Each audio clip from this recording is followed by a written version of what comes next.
আসসালামু আলাইকুম এভরিওয়ান, কেমন আছেন সবাই? সবাইকে শুভেচ্ছা জানিয়ে আবারও একটি নতুন রেসিপি নিয়ে চলে আসলাম আপনাদের মাঝে। আজকের রেসিপি ধনিয়া পাতার পাকোড়া রেসিপি। ধনিয়া পাতার চপও বলে থাকে অনেকে। খেতে কিন্তু দুর্দান্ত মজা হয় আর বানানো অনেক সহজ। আমরা দোকান থেকে কিনে প্রায় সময় এরকম চপ কিনে থাকি ধনিয়া পাতার, কিন্তু বাসায় যদি পারফেক্টভাবে তৈরি করা যায়, তাই পারফেক্ট একটা রেসিপি শেয়ার করলাম। খেতে কিন্তু দুর্দান্ত হবে এই রেসিপিটা যদি শেয়ার করে তৈরি করেন। চলুন তাহলে রেসিপিটা শেয়ার করা যাক। প্রথমে আমি কিছুটা ধনিয়া পাতা নিয়ে নিয়েছি।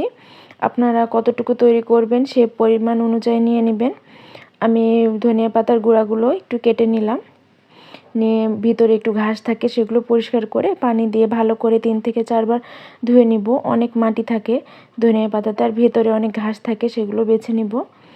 এবং একটা বোল নিয়ে নিলাম, বোলের মধ্যে একটা ছাঁকনি নিয়ে নিয়েছি। এখানে দিয়ে দেব 1 কাপ বেসন, 1 টেবিল চামচ চালের গুঁড়া, 1 টেবিল চামচ কর্নফ্লাওয়ার, হাফ চা চামচ গোলমরিচের গুঁড়া, একটু সামান্য অল্প একটু পরিমাণ 1 চিমটি পরিমাণ খাবার সোডা, হাফ চা চামচ ধনিয়ার গুঁড়া, হাফ চা চামচ জিরার গুঁড়া, হাফ চা চামচ মরিচের গুঁড়া, হাফ চা চামচ হলুদ। ব্যাস এইটুকি মশলাতে এত মজাদার চপ তৈরি করা যায়। এবং এইটা এখন আমি চেলে নিব। দেখতেই পাচ্ছেন ভালোভাবে আমি একটু চেলে নিব। এইভাবে চেলে নিলে ব্যাটারটা একদম স্মুথ হয় এবং অনেক ক্রিস্পি হয় খেতে। দেখতেই পাচ্ছেন চেলে নিলাম। এখানে আমি স্বাদ মতো লবণ ইউজ করলাম। আপনাদের স্বাদ অনুযায়ী লবণটা ব্যবহার করে নেবেন। এখন আমি রুম টেম্পারেচারে থাকা যে পানিটা সেটা দিয়ে অল্প অল্প করে দিয়ে একটা ঘনত্ব ব্যাটার তৈরি করে নিব। এই ব্যাটারটা সাধারণ যে আমরা চপ তৈরি করে থাকি সেই ব্যাটারটা চেয়ে একটু বেশি ঘন হবে। এটা ধনিয়া পাতার চপ তৈরি করার জন্য একটু ব্যাটারটা হালকা ঘন হবে। দিয়ে আমি ভালোভাবে একটু গুলিয়ে নিব এবং এই পর্যায়ে আমি যখন হয়ে যাবে তখন একটু ভালোভাবে ফেটিয়ে নিব। ভালোভাবে ফেটালে চপটা খেতে ক্রিস্পি হয় এবং ফুলবে ভালো। দেখতেই পাচ্ছেন এই পর্যায়ে আমি ভালোভাবে একটু ফেটিয়ে নিচ্ছি। ফেটানো হয়ে গেলে আমি ব্যাটারের ঘনত্বটা একটু দেখিয়ে দেব। এরকম ঘনত্ব রেখে যদি আপনারা তৈরি করেন তাহলে একটা পারফেক্ট ধনিয়া পাতার চপ হবে। যে দেখিয়ে দিচ্ছি আমি কেমন পরিমাণ, এটা বলে দেওয়ার কিছু নেই, দেখে বুঝে নিতে হবে। এবার আমি ধনিয়া পাতাগুলো যেগুলো ধুয়ে পরিষ্কার করে রেখেছিলাম সেখান থেকে 5 থেকে 6টা পরিমাণ নিয়ে নিব। দেখতে পাচ্ছেন ধনিয়া পাতা নিয়ে আমি ভালোভাবে বেসনে ডুবিয়ে ভেজে নিব। চুলায় আমি একটি প্যান বসিয়ে দিয়েছি, প্যানে পর্যাপ্ত পরিমাণ তেল বসিয়ে দিয়েছি। যে যেমন তেলে ভাজতে পছন্দ করেন সে পরিমাণ তেলটা ইউজ করে নেবেন। আমি এখানে তেলটা বসিয়ে দিয়েছি এবং 5-6টা করে ধনিয়া পাতা নিয়ে আমি এই ব্যাটারে ডুবিয়ে ডুবিয়ে ভেজে নিব। দেখতেই পাচ্ছেন আমি দেখিয়ে দিচ্ছি কেমন করে আমি ভেজে নিব। এখানে যে কয়টা প্যানের মধ্যে ধরে সে কয়টা আমি ডুবিয়ে ধনিয়া পাতা ডুবিয়ে দিয়ে দেব। আমি দেখিয়ে দিচ্ছি, এখানে আমি 4টা দিয়ে দিয়েছি এবং চুলার আঁচটা পর্যায়ে মাঝারি রেখেছি।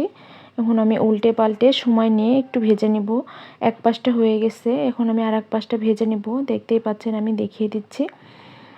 এপাশ ওপাশ ভালোভাবে ভেজে নিতে হবে, তাহলে ক্রিস্পি হবে অনেক। আর একটু সময় নিয়ে ভাজবো তাহলে অনেক ক্রিস্পি হবে খেতে। অনেক গরম তেলে ছাড়া যাবে না, তাহলে এটা পোড়া লেগে যাবে, খেতে মজা লাগবে না। উপর থেকে হয়ে যাবে কিন্তু ভেতরে কাঁচা থাকবে। তাই চুলার আঁচটা মাঝারি রেখে সময় নিয়ে ভেজে নিব। দেখতে পাচ্ছেন আমার ভাজা হয়ে গেছে। আমি মাঝারি আঁচে চুলার আঁচটা রেখে ভেজে নিয়েছি। এবার আমি উঠিয়ে নিব। এরপরে আমি অফ ক্যামেরায় আর এক ব্যাচ ভেজে নিব, কারণ ভিডিওটা অনেক লম্বা হয়ে যাবে, অত তো দেখানোর সময় নেই। আমি দেখিয়ে দিলাম কিভাবে ভেজে নিয়েছি আমি। এরপরে আমি পরিবেশন করে দেখাবো। দেখতেই পাচ্ছেন কালারটা অনেক সুন্দর এসেছে। আমি ব্রাউন কালার করে ভেজে নিয়েছি। এরকম কালার করে ভাজলে খেতে বেশি মজা হয়। এবার আমি পরিবেশন করে দেখাচ্ছি। দেখতেই পাচ্ছেন অনেক সহজভাবে দেখানোর চেষ্টা করছি। এভাবে আপনারা যদি তৈরি করেন তাহলে পারফেক্ট একটা ধনিয়া পাতার চপ তৈরি করতে পারবেন। দেখতে পাচ্ছেন কতটা লোভনীয় হয়েছে দেখতে, মাশাআল্লাহ খেতে অনেক মজা হয়েছিল। আলহামদুলিল্লাহ। সবাই তৈরি করবেন ঘরে, তাহলে বুঝতে পারবেন। একটা আমি ভেঙে দেখিয়ে দিচ্ছি কতটা পরিমাণ ক্রিস্পি হয়েছিল। আমি সাউন্ডটা অফ করি নাই, আমি সাউন্ডটা রেখে দিয়েছি। কত ক্রিস্পি হয়েছিল। এবার আমি খেয়ে একটু দেখিয়ে দিচ্ছি কতটা ক্রিস্পি ছিল। শুনলেই বুঝতে পারবেন আপনারা কতটা ক্রিস্পি। সবাই ভালো থাকবেন, সুস্থ থাকবেন। আল্লাহ হাফেজ।